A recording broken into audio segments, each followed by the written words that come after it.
شاب بعمر العشرينات يعشق الطبيعة وجمالها الخلاب ومفتون بعالم الجن.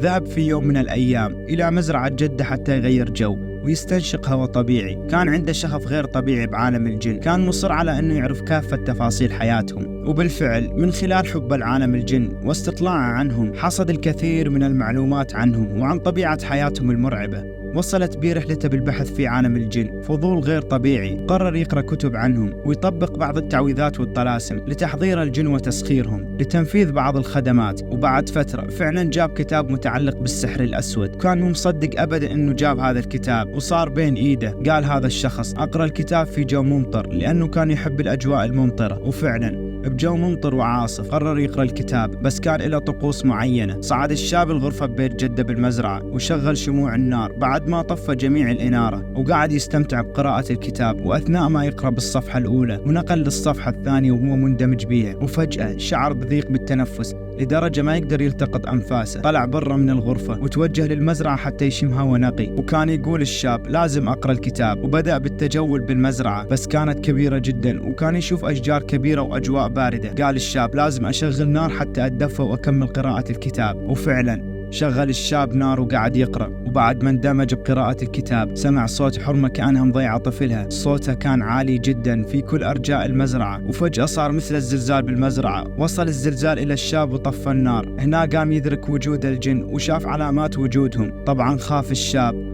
وقرر يروح من المزرعة، بس ما عدى الأمر على خير. الشاب قام يركض وفجأة شاف شايب يركض وراه. الشاب قام يركض بشكل أسرع، بس المصيبة الشايب كان يركض بنفس سرعة الشاب. ركض الشاب بسرعة ودخل للبيت ودخل للغرفة، وكان يدعي طول هذا المدة أنه يصل بسلام. بعد ما وصل للغرفة فات وسد الباب، قرر يضم الكتاب ويحسب كل شيء انتهى. بس هذه كانت البداية. ظل الشاب يرجف من الخوف، وبعد فترة انتبه الشيء قبل لا يطلع. تذكر أنه طفى الشموع النار قبل لا يطلع من الغرفة، بس هسه يشوفها مشتغلة. هنا تذكر نصيحة صديقه لما قال له إذا بيوم من الأيام طلع لك جن شلون تتصرف. كانت النصيحة الأولى: أولا أتظاهر أني غير منتبه، ثانيا أصير قوي ما أبين خوفي أبدا، لأن الجن يشعرون بالشخص إذا كان خايف ويزيدون خوفه ورعبه. قررت أطبق المعلومات وما أبين خوفي أبدا، بس ما قدرت، كنت مرعوب جدا. وهنا انتبهت على لوحة بالجدار قريبة من الغرفة، وكانت اللوحة عبارة عن منزل جميل فوقها غيوم وأجواء ممطرة، وعلى اليمين أشجار جميلة وعلى اليسار نخيل. وهنا قطع سلسلة أفكاري صوت الرعد المرعب. وهنا تحول أجمل شيء بحياتي اللي هو الأجواء الممطرة إلى كابوس مرعب، وكانت أصوات المطر والبرق تدب بقلبي الرعب. وهنا رجعت على اللوحة حتى أهدي نفسي شوي، بس انتبهت الشي جمد الدم بعروقي. لون المطر اللي باللوحة تحول للون الأحمر. طبعا ما قدرت أكمل بهذه اللوحة المرعبة، قعدت أفكر شوي وقطع سلسلة أفكاري صوت الرعد. طليت على اللوحة مرة ثانية وانصدمت، لقيت النخيل والأشجار مختفية تماما، وما كان بيها غير البيت اللي غرق نصه بالمطر الأحمر اللي أتوقع هو دم. حاولت أذكر الله بس أغمى علي. قعدت على شروق الشمس ولاحظت وجود شخص قاعد يمي. قمت بسرعة من مكاني وشفت أخوي اللي أكبر مني وكأنه يدري باللي صار لي وجاي يطمن علي. وأول ما شافني قال لي أخيرا قعدت، ما قدرت أنام طول الليل بسببك. وقال ما أقدر أنام بالنهار حتى أروح الشغلي. شنو صار معك بالضبط؟ أنا هنا ما قدرت أقول له شنو اللي صار معي. طبعا ما كنت خايف، بس كان دائما يحذرني من عالم الجن لأني دائما أجيب طاريهم. وبعد ما راح أخويا سمعت أصوات عالية لكلاب المزرعة وكأنهم شافوا شي غريب ومرعب. بسرعة توجهت للشباك حتى أشوف اللي صار، بس ما شفت أي شيء. نزلت جوا المزرعة واقتربت من غرفة العامل، وكانت الأصوات مزعجة. سميت بالله ودخلت للغرفة وشفت الراديو شغال، والأصوات اللي سمعتها كانت من الراديو. اتذكرت كلام جدي يوم قال أي حرامي يفوت للمزرعة يسمع صوت الراديو يحسب أكو شخص داخل الغرفة ويرجع.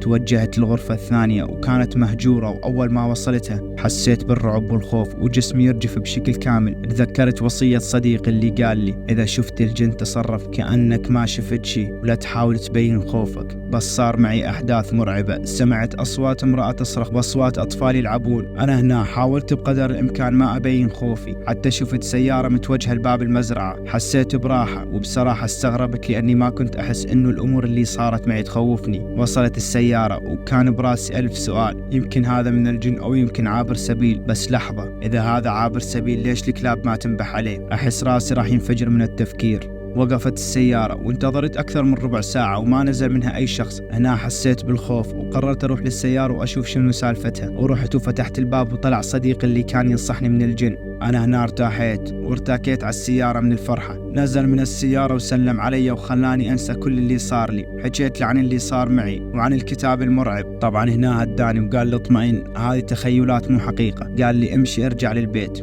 ولا تظل بالمزرعة أبدا. ركبنا السيارة بس المصيبة قام تمشي من حالها بدون ما حد يشغلها. وأنا شفت الشايب اللي كان يركض ورايا، شفته قاعد يمي. بصراحة ما كنت مستوعب اللي قاعد يصير لي. وفجأة صديقي قام يصرخ بصوت عالي ويقول جسمي وجعني. غمضت عين وسميت بالله واختفى كل شيء. نزلت خالد صديقي وأنا قررت أسوق، بس المشكلة كل ما أمشي مسافة أشوف الشايب وكانت نظراته مرعبة. وفجأة ما حسيت إلا وأنا طاب بشجرة ضخمة وبطريق مهجور تماما. وفجأة أغمى علي. قعدت وشفت أهلي بس كان جسمي متكسر وأجهزة طبية بإيدي. قعدت من الفرحة وسلمت على أهلي. سألتهم عن صديقي خالد وقالوا بالغرفة الثانية. حسيت نفسي بحالة هستيرية، ما صدقت كلامهم. صيحت باسم خالد والأطباء يحاولون يهدوني وانطوني مهدئ بس أنا رفضت. طبعا هنا جابهم خالد، كان يا دوب يقدر يوقف. طبعا ارتاحت من شفت خالد. وأول ما طلعت من المستشفى حرقت كتاب السحر وقلبي صار متعلق بالقرآن. وحسيت هذه مرحلة سوء بحياتي وعدت على خير. وهذه نصيحة، لا تحاول تقرأ كتبهم والتعمق في عالمهم لأن ما يخلوك بحالك. ترى مثلنا مثلهم، عندهم حياة خاصة وشعور.